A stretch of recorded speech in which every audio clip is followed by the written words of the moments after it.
All right, everybody. So I'm gonna give you guys a hot take, okay? Hot take.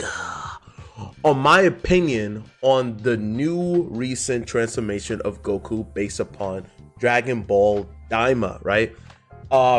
So if you guys are new to this channel, I do a lot of character designs. I'm an artist, so I use my photograph as reference and transform them into different illustrations. And these are some of the catalogs that I've done as of recently. So if you have any suggestions of character designs, just shoot it in the comments section down below. All right. So I'm gonna give you guys my opinion on this design, right? And which one do I believe looks more aesthetically appealing as far as character design work. Okay, so we're not so much of talking about the lore of Dragon Ball Z and Dragon Ball Daima. We're talking about the overall aesthetics, how the design look. All right, so the right hand side is the most recent design of Goku in Super Saiyan 4, and the left is Dragon Ball GT original design, right? So let's talk about the one on the right. Goku Super Saiyan 4. Now, I'm going to give you guys the pros and I'm going to give you guys the cons. The pros of it, I do like the fact that they took the inspiration of Dragon Ball GT Super Saiyan 4. So now it's sort of canon, right? And the overall design aesthetic of him being the Great Ape, having the Saiyan type of, what's it called? The big, I don't even know the exact name of it, can't say it out of my head, but you know what I'm talking about. Ozaru, if I'm mistaken, and just having that ape-like feature, bringing it back, because everybody wanted that. You know, when Dragon Ball Super was out, they're like, some people are not a big fan of the Super Saiyan blue hair and all that type of stuff. So like the fact that they brought that back, right? As well as just the overall aesthetic of the Dragon Ball GT Super Saiyan 4 look. That's the only good thing I could say about it, because everything else, I am not a big fan. I understand the fact that for some reason, I know this is Akira Toriyama's final project, rest in peace, Akira Toriyama, and he always had this, now seeing it, he always had this type of aesthetic of bringing back the youthful playfulness and adventure aesthetic in terms of the lore and Dragon Ball, right? So Dragon Ball GT, they kind of brought that in there, even though Akira Toriyama did not direct it. But this final project, you could just tell that he wanted to bring back. There's always just this adventure mentality, and it's a hot take, but I was never a big fan of that. I was just like most people, a fan of more of the Dragon Ball Z aesthetic, you know, even though they had that in the Frieza saga. But if you look at the Cell and the Buu saga, everything took place on Earth, you know, and then GT went all over the place with going to different planets and all that stuff. But that's besides the point. Anyway, let's get back into this, right? I am not a fan of red on red. Red on red to me is too much. His eyes are red, so they changed it up. His eyes are red, the hair is red, and then the whole, obviously, it's a continuity of the Super Saiyan 4 with the fur being red. That's fine. But the eyes and the hair being red, I don't know what's going on. I didn't watch Daima. I don't think I'm ever going to watch Daima, in my opinion, right? It's just my opinion on it. It just seems like it's a combination of Super Saiyan God.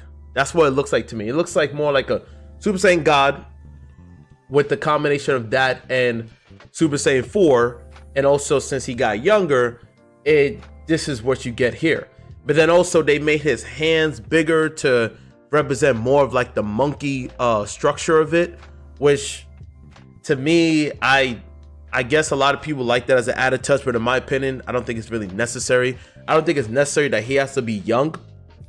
I prefer the original design of Super Saiyan 4 because, as you can see with the black hair, there are a much more richer contrast with the black and the gold eyes with the combination of red. That's a really good color palette, right? Black, gold, red. You cannot go wrong with that. But when you got red on red, everything just looks super flat. And then his hands being bigger, it's like, are you taking inspiration from Sonic, you know, with Sonic having spiky hair and big hands, you know, you might as well just give him a glove so that way he could look more like Sonic. I am not a fan of this at all.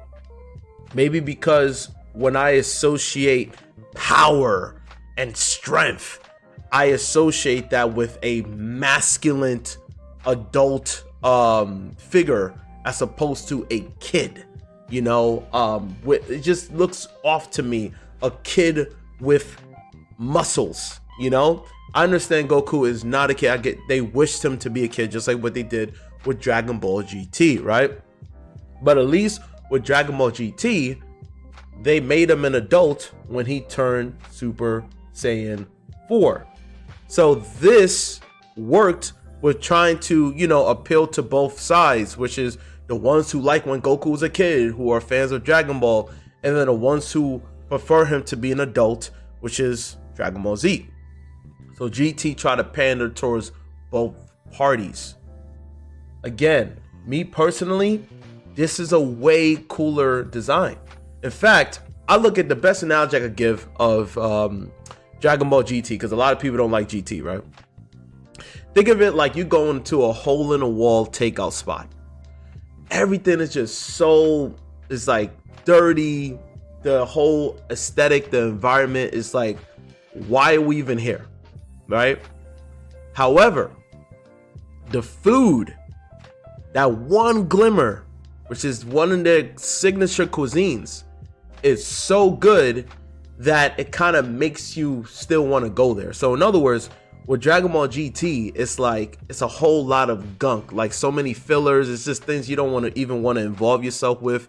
But when Goku turns Super Saiyan 4, that's when everybody want to watch it. It's like kind of worth the price of admissions in a weird way, right?